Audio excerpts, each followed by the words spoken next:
Bihar budget को लगभग एक पेज में ही हम सब कुछ कंप्लीट कर दिया, कंपाइल कर लिए, और लगभग इसको हम 5 मिनट में ही कोशिश करेंगे कि इसको हम समाप्त करें बिहार बजट को। तो बस एक पेज में ही बिहार बजट है, और ये बहुत जो इंपॉर्टेंट है, जो एग्ज़ाम में पूछता है। हम भी बहुत सारे एग्ज़ाम दिए हैं, मेंस भी लिखे हैं, और बहुत सारे एग्ज़ाम क्लियर भी किए हैं। तो इससे अनुभव के अनुसार से जो इंपॉर्टेंट एग्ज़ाम के लिए होता है, एग्ज़ाम के लिए जो VVI क्वेश्चन है, उसको ही हम सिर्फ इसमें लिखे हैं। तो एक बार हम इसको देखते हैं क्या है।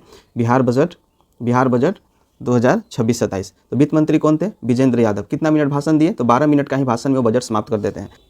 तो इस बार 2026-27 में बजट 3,47,589 करोड़ का था, जो कि पिछले ईयर के बजट 3,16,895 करोड़ से 10% लगभग 9.68% ज़्यादा है। कितना है? इतना परसेंट इस साल बजट ज़्यादा का है। अच्छा, हम देखते हैं कि पैसा कहाँ से आता है और कहाँ पे जाता है। तो पैसा सबसे ज़्यादा कहाँ से आता है? तो सबसे ज़्यादा केंद्रीय कर, मतलब जो केंद्र सरकार जो टैक्स वसूलता है, उस टैक्स से जो राज्य का हिस्सा होता है, उससे 45.49% आता है। उसके बाद में आप ऋण से आप कर्ज लेते हैं, कर्ज से 17.81%। उसके बाद है 18% राज्यों का कर राजस्व, मतलब इतना आप राज्य में, बिहार खुद इतना टैक्स खुद वसूलता है, इतना टैक्स। और राज्य का कर भिन्न राज्य से कितना आता है? इतना परसेंट। केंद्र सरकार से सहायता अनुदान कितना मिलता है? लगभग 14.92%। और हम किसी को पैसा जो दिए हैं, बिहार सरकार किसी को, उससे टैक्स कितना आता है? 0.15%। कहने का मतलब सबसे ज़्यादा तो हमको केंद्र से मिल गया, जो उससे हम फिर उसके बाद केंद्र से और मिल गया अनुदान के रूप में। और इस बजट में बोला गया है कि लगभग 73% पैसा हम केंद्र पर भी आश्रित है, केंद्रीय करों के रूप में और केंद्र सरकार के सहायता के रूप में, और भी अनुदान के रूप में। ये 73% हम लोग सेंट्रल गवर्नमेंट पे ही, बिहार में जो भी पैसा है वो सेंट्रल गवर्नमेंट से आता है। और कहाँ जाता है?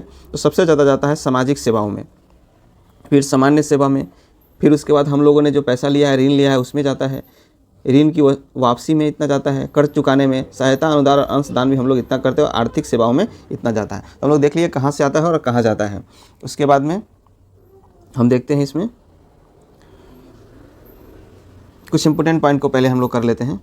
उसके बाद में पहले क्या है? केंद्रीय निर्भरता कितना है? अभी बताया कितना है लगभग केंद्र पर निर्भरता? तो 73% केंद्र से हमको पैसा मिलता है। राजकोषीय घाटा, ये VVI क्वेश्चन है। राजकोषीय घाटा हमेशा पूछता है। इस बार कितना, इस बजट में कितना रखा गया है 26-27 के लिए? 2.99% को राजकोषीय घाटा हमको रखा गया, मतलब इतना ही राजकोषीय घाटा हो। राजस्व अधिशेष हमारा कितना है इस बार का? 11,143.19 करोड़, इतना हमारा राजस्व अधिशेष है। आर्थिक विकास दर, इस बार बिहार का आर्थिक विकास दर बहुत ज़्यादा है। कितना है? 14.9%। शायद पूरा इंडिया में द्वितीय स्थान पे ही है। तो कितना है? 14.9% कितना है आर्थिक विकास दर।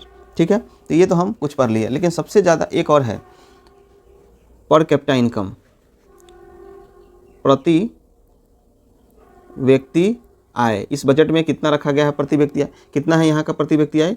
तो लगभग 76,490 है प्रति व्यक्ति आय हमारा बिहार का है।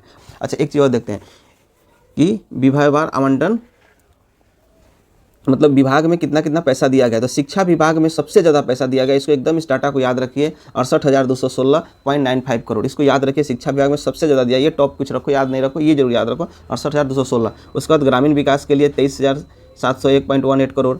फिर स्वास्थ्य विभाग के लिए कितना दिया? स्वास्थ्य विभाग भी याद रखिए, 21,270.40। गृह विभाग के लिए 20,132.87। ऊर्जा विभाग के लिए 18,737.06 करोड़, और सड़क निर्माण के लिए 18,716.97 करोड़। और कल्याणकारी विभाग के लिए 13,202.38 करोड़ रुपया आवंटन है। सबसे ज़्यादा शिक्षा विभाग, लगभग ये 20% है पूरे बजट का, लगभग ये 20% है कि हमारा किस पे? शिक्षा पे। अभी देख रहे होंगे कि BPSC के थ्रू बहुत सारा टीचर का बहाली हो, उसका वेतन भत्ता बहुत सारा चीज़ देना है, और बहुत सारा काम भी शिक्षा में करना है, इसलिए सबसे ज़्यादा आवंटन किस में किया है? शिक्षा में ही किया गया है।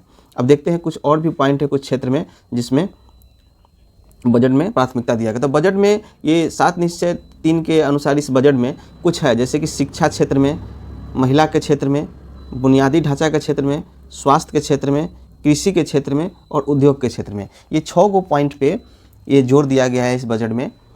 तो इसमें देखते हैं शिक्षा के क्षेत्र में क्या है। अभी हम पढ़ रहे हैं कि 20% लगभग इसमें पैसा GDP का दिया गया, 68,216 करोड़ रुपया। और हर ब्लॉक में क्या करेगा? एक डिग्री कॉलेज बना, हर एक ब्लॉक में डिग्री कॉलेज, हर एक पंचायत में एक मॉडल स्कूल बनाया जाएगा। बहुत अच्छी बात है, एक मॉडल स्कूल बनाया जाएगा। अच्छा, बुनियादी ढांचे और कनेक्टिविटी में क्या? अच्छा, महिला देख लेते हैं। महिला सशक्तिकरण आत्मनिर्भर में क्या किया गया? तो अभी इलेक्शन से पहले जो 10,000 हर महिला को मिला था, अब उनको 2 लाख रुपया मिलेगा। हर घर में एक महिला को क्या मिलेगा, 2 लाख रुपया रोजगार करने के लिए। और बोला गया है कि 2030 तक 1 करोड़ रोजगार बिहार सरकार देगी। याद रखिए 2030 तक 1 करोड़ रोजगार देगी। फिर देखिए 3 बुनियादी ढांचा और कनेक्टिविटी में क्या है, 5 एक्सप्रेसवे बनाया जाएगा। यहाँ पे कितना, बिहार में कितना एक्सप्रेस बनाएगा, 5 एक्सप्रेसवे बनाएगा। हवाई अड्डा कितना बनाया गया, तो सुल्तानगंज, रक्सौल, राजगीर में हवाई अड्डा बनाया जाएगा। मुफ्त बिजली 125 यूनिट दिया जाएगा, जिसका लाभ अभी सब लोग ले रहे हैं। तो ठीक है, और जो भी सिंगल लाइन जो रोड है उस सबको डबल लाइन करने का इस बजट में प्रावधान है। फिर स्वास्थ्य के क्षेत्र में क्या है, तो पीएमसीएच जो पटना में है उसमें 5400 बेड लगाकर और वर्ल्ड क्लास की फैसिलिटी इसमें दिया जाएगा। और 10 न्यू मेडिकल कॉलेज को खोला जाएगा, जैसे कि मधुबनी, वैशाली और सिवान, ये तीनों में तो खोला ही जाएगा। और बाकी के जगहों पर 10 न्यू मेडिकल कॉलेज को इस सहित, ये तीनों जिले सहित खोला जाएगा। उसके बाद में क्या हो गया, कृषि के क्षेत्र में बहुत किसान के लिए बहुत लाभदायक है डायरेक्ट बेनिफिट। अभी तो केंद्र सरकार से 6000 रुपया हमको मिल रहा था किसान सम्मान निधि के थ्रू।